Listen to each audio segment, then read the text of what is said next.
Hello everybody, welcome back to Red Tool House, continuing on our mobile coop project, our trailer that we can move around in different areas of our mountains to have chickens hanging out, introduce them to fresh pasture and new woods, those type of things. But the next step is we're going to put our panels on the sides. And some of you commented, and when you saw the nesting box, like, hey, it's got to be dark from the legs. Yeah, we know that. That's the next step, is to box all that in. So let me show you what we have here. So I have 3 4x8 panels of this corrugated plastic. It's actually, I think it's called Coroplast, is actually the retail name for it.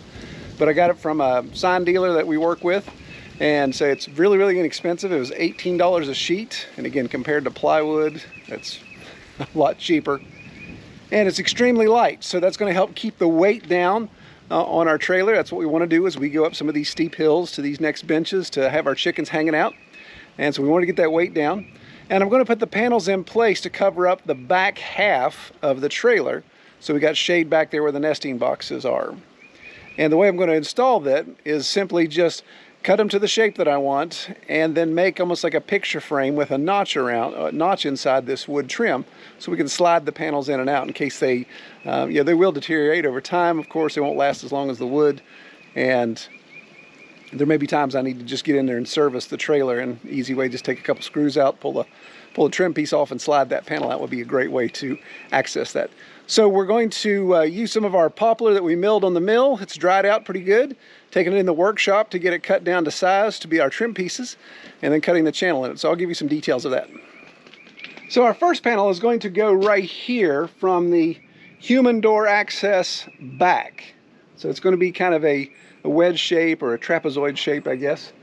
And we're going to frame that out, put that panel in place there. And this one, it probably won't slide out as much, hopefully, because the door jamb here makes it a little bit of a, I have to tight bend to get it around. But we'll still make it put it in with screws, so if we need to, take take the screws out of 2 boards and pull it out. But we'll start here first, get that in place, and then we'll work on the other side that I definitely want to make so I can take it out easily, because that's going to be where our water tank is on that side.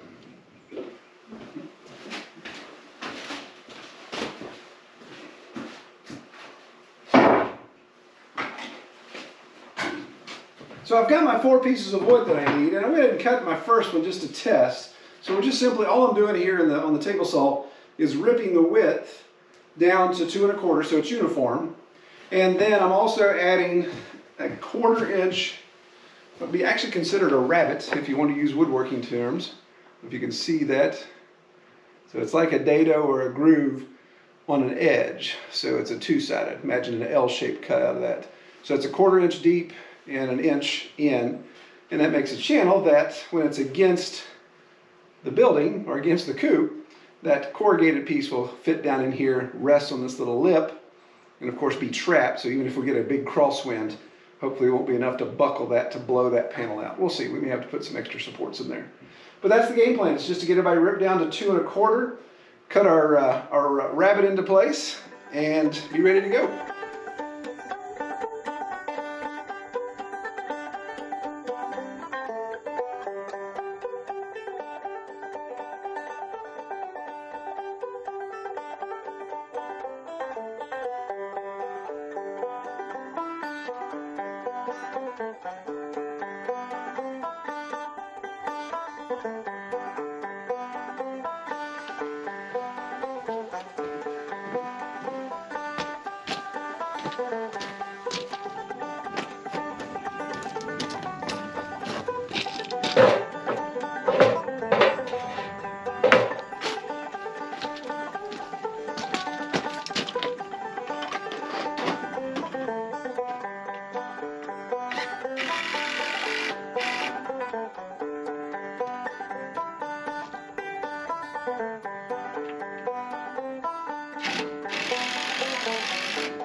All right, so we got a dry fit on the frame here so I could get my measurements and ready to cut that panel. What we want, of course, is to maximize the height of the panel. So the front side is going to be 48 inches the full width, and the back side, I think I wrote it down, it's going to be less, 41 something. So we'll get the material cut, drop it in, and then see if we can get it all secured.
right, so first panel's in place.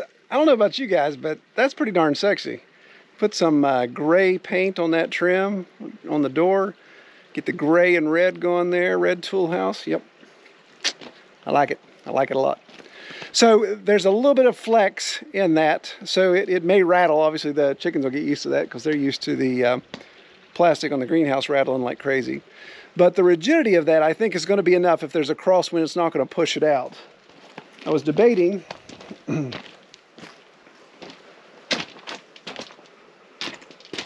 having to put something here in the center, because you can see there's a little bit of movement. But we'll see. We'll see how that goes. If I have to, I'll make a little brace here to screw in, so I'm not actually punching a hole in the side here to lock it in. But we'll see how that goes. Time to move on to the next side. All right, so I got the driver's side put on there in place, good to go. I'm going to go ahead and do the back. Just a small section here we'll trim out. I've got the wood pieces cut already, so just need to drop those in real quick. And I've got one more. It's a shame to cut a full piece of material for that, but that's the way it is. Unfortunately, these other pieces are not, the cutoffs are not enough to fill in the gap unless I put a seam in the middle, which that looked janky. I bought it anyway, so might as well use it.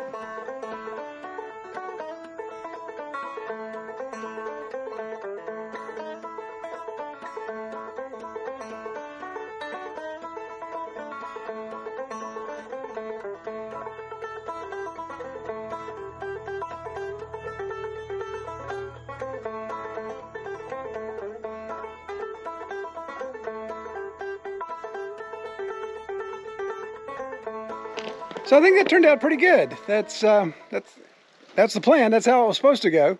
But those panels, we'll see how those hold up, and obviously we'll see how they do with the wind, see if I need to put some more bracing in there. But I was pushing on them pretty hard. I couldn't get them to pop out. So it definitely provides a more dark area here, of course. You know, the shade that they want, privacy to come back and lay eggs. The red tone, hope I don't end up having rage monsters. All that red just drives them crazy, makes them attack. No, we'll see how that goes, and it should be the shade that they need to be prompted to lay. So on the last video where we were working on the coop here, I'd asked advice and input on the latch, and I got a lot of good feedback. Because I had to put this trim here, it actually made it flush with this door jamb. So I thought, well, let's just go with a KISS principle right now. So just put a piece of wood on there that's, you just twist and you can open it right up. So we'll go with that for now until we have to get something more fancy. So I can't help but look at that big field of red, and the marketing guy in me wants to put some sort of advertisement on there. So comment below, let me know what you think I should put on there. Should I put the Red Tool House logo? Should I come up with a catchy name for this mobile coop? Should I put this space for rent? Yeah, just give me some suggestions below of something we can put on there, because the same guys that I got this material from, I can have them do some vinyl graphic signs there, and we can stick it on there and make it look really nice.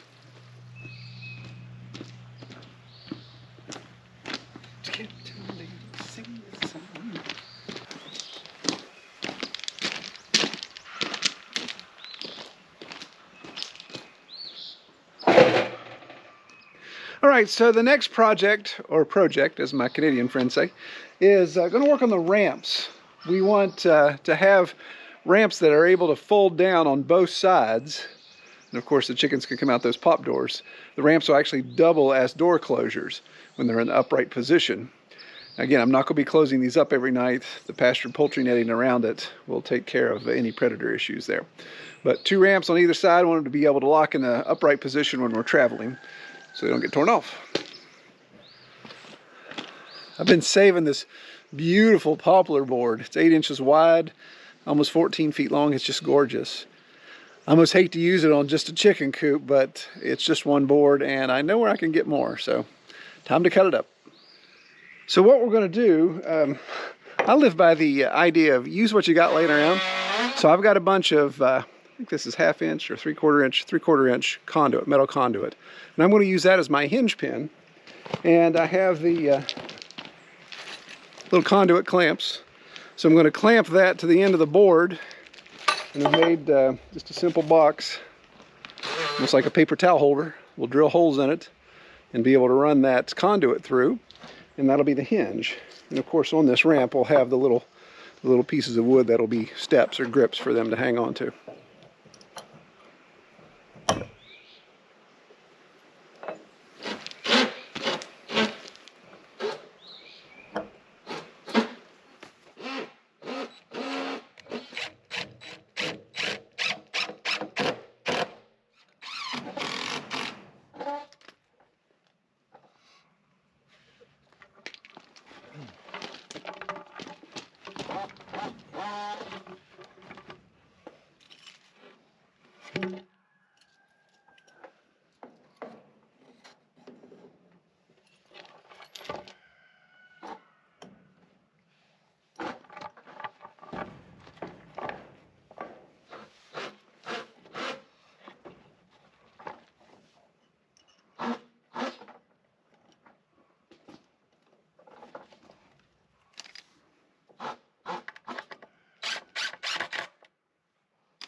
All right, you guys may have been wondering what all that buzzing noise was. Well, that was Cam. Cam's working on our nesting boxes. And actually, to answer a first question that I had when I talked about using these milk crates as nesting boxes, somebody asked if they were stolen. And this should be proof of life that they are not. They came brand new in a box from Tractor Supply. It's actually the cheapest way of getting them, other than stealing them, but I don't condone stealing milk crates. So what Cam's doing is just simply punching out one side. You know, they've got these little natural archways. It's like a little fancy arch door. So cutting that out, that gives a spot for the chicken to jump into. That way the chicken's not trying to get up over the nesting box or get over the milk crate to get into the nesting box. So when it's put in here, turned with an opening toward the front of the trailer, then you got a handy dandy little spot for them to crawl in. So if you may think, well, is that opening big enough? If it's not, then we'll just cut more of the face at the bottom here. Then that'll make more of an arch. You obviously don't want to cut out the top to kill the integrity of the crate, but we could come down a little bit more. You may be able to hear that we got a pretty good thunderstorm rolling in, so we're going to try to get as much of this done before the rain comes thrashing. So we'll see how it goes.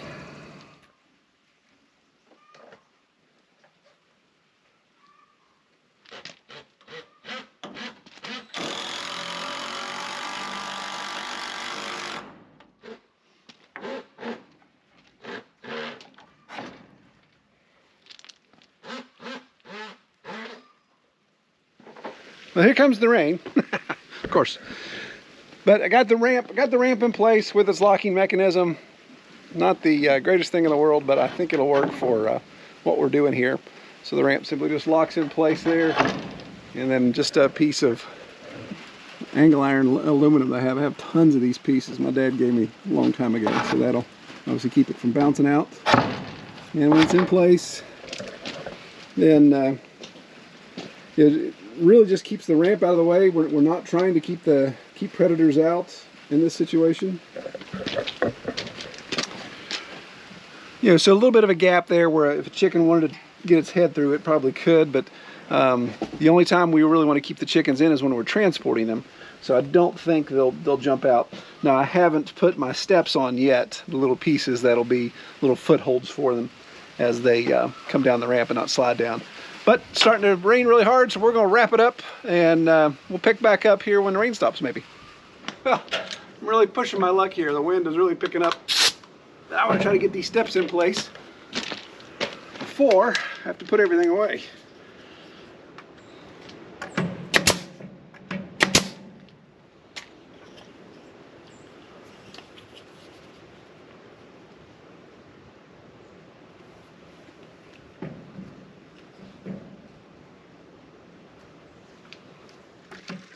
All right, so there we go. You know, just when I think the rain's going to come thrashing, it slows down. But I've got the little steps in place, and now the little chicken feet can grab on as they walk up and down the ramp. And again, since we're going to be parking this on a lot of uneven ground, then having that ramp be able to swing out at different heights will be nice. If I'm on the uphill side, then it'll almost be like a bridge going straight over. Or if I'm on the downhill side, then of course it'll drop further. That's the other reason for having a ramp on both sides. If I'm on a real steep side, then I can have the uphill side be a little bit more accommodating for them. So it figures, it put all the tools away. Cam and I rushed to put everything in because it started sprinkling. As soon as we got it put away, stopped raining, sun came out, looked at the radar, everything's going east of us. So drug everything back out and went ahead and finished the ramp on the other side. You see it there. And it's, because there's no door there, it sticks out a little bit further.